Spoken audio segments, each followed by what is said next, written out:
चिपळूणमध्ये मुरादपूर म्हणून आहे, वाशिष्ठीच्या काठावर उपकेंद्र आहे आणि तुम्ही मुंबईत इथे थांबा. पाण्यामुळे काही पाऊस न पडल्यामुळे कदाचित काही बंद होतात, पण आमच्याकडे थोडं पावसाळ्यात उलटं होतं. अति पाऊस झाल्यामुळे नदीच्या काठावर जे जे उपकेंद्र आहेत हे शिफ्टिंगचे प्रस्ताव वरती पाठवलेले आहेत.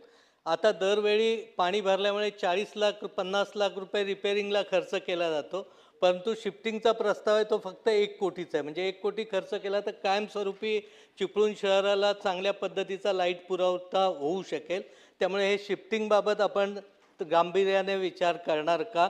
आणि दुसरे ग्रामीण भागामधले अनेक असे उपकेंद्र आहेत की त्यांच्यावर 30-30 40-40 गावाचा लोड आहे. तर हा लोड कमी करण्यासाठी उपकेंद्रांची संख्या आम्हाला वाढवून देण्याबाबतचा सकारात्मक विचार करणार का?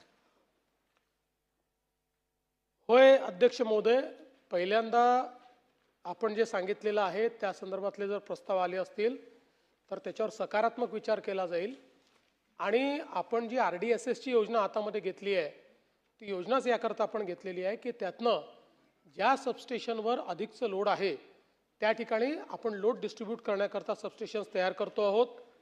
आणि मला हे देखील सांगायचं आहे की विशेषतः आता आपली जेव्हापासनं मुख्यमंत्री सौर कृषी वाहिनी योजना ही मोठ्या प्रमाणात कार्यान्वित झाली आणि 6000 मेगावॅट आता त्यातनं आपल्याला वीज मिळते आहे, तेव्हापासनं ट्रान्सफॉर्मर फेलियरचा रेट हा सबस्टॅन्शियली कमी झालेला आहे.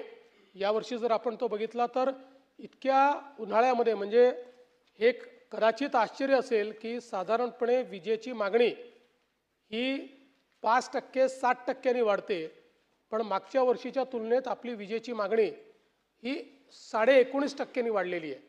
काही प्रमाणात औद्योगिकरणामुळे देखील ती वाढलेली आहे, पण काही प्रमाणामध्ये एक्सटेंडेड उन्हाळ्यामध्ये देखील ती वाढलेली आहे.